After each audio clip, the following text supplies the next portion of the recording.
Welcome back, dear viewers. Today, I'm going to tell you about a crime that has long since become part of history, yet still remains one of the most unsettling mysteries America has ever seen.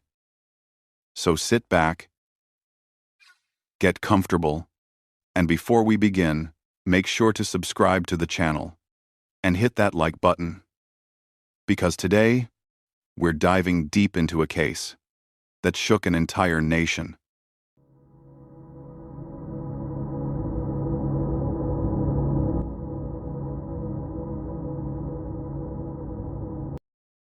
In the fall of 1982, Chicago was a normal, bustling American city, until a string of sudden, unexplained deaths sent the entire nation into panic. People were dying without warning, no signs, no struggle, just gone. And the cause would shake the country to its core. Reenactment of a suburban home.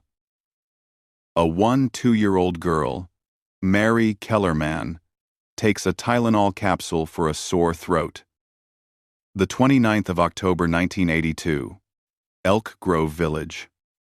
2-year-old Mary Kellerman wakes up with a minor cold. Her parents give her a simple, everyday medicine. Extra-strength Tylenol. A routine so ordinary, no one could imagine what would follow. Mary collapse. Parents scream. Ambulance lights flash.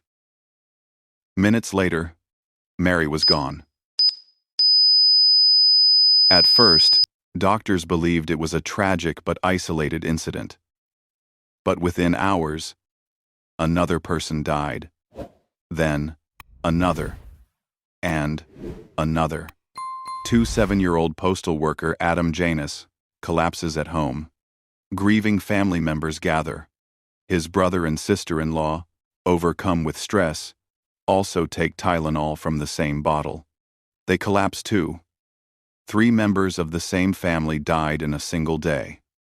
Within 24 hours, 7 people across the Chicago area mysteriously dropped dead, and investigators quickly tested the victims' Tylenol bottles.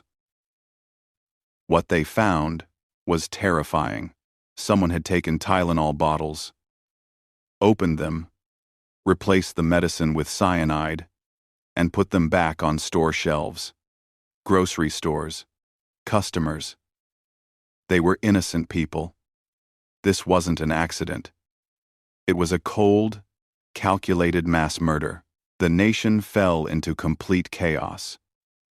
31 million bottles of Tylenol were pulled from shelves. Police cars drove through neighborhoods with loudspeakers telling residents not to take the drug. Americans suddenly feared the one thing they trusted most: their own medicine cabinet. The first major suspect was James William Lewis, a man who sent a letter to Johnson & Johnson demanding $1 million to stop the killings. But investigators soon discovered he couldn't have physically committed the murders.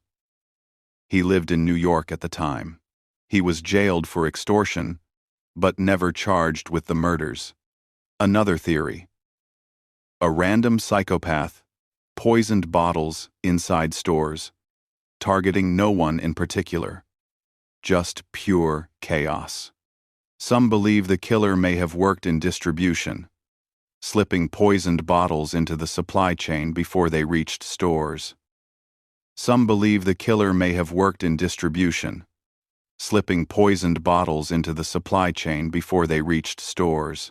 Johnson & Johnson responded with unprecedented action, pulling every bottle from shelves and introducing tamper-proof packaging. Foil seals, safety caps, triple-sealed containers. These safety features exist today because of this case. Despite hundreds of investigators, FBI involvement, nationwide panic, and millions of dollars spent, the killer was never caught. To this day, no one knows who poisoned the Tylenol bottles or why. Was it revenge? Random malice? A test run for something bigger? The Chicago Tylenol murders remain one of America's most terrifying mysteries. One small bottle, 7 innocent lives, and a crime that changed America forever. This is the story of the Chicago Tylenol murders. Fade out.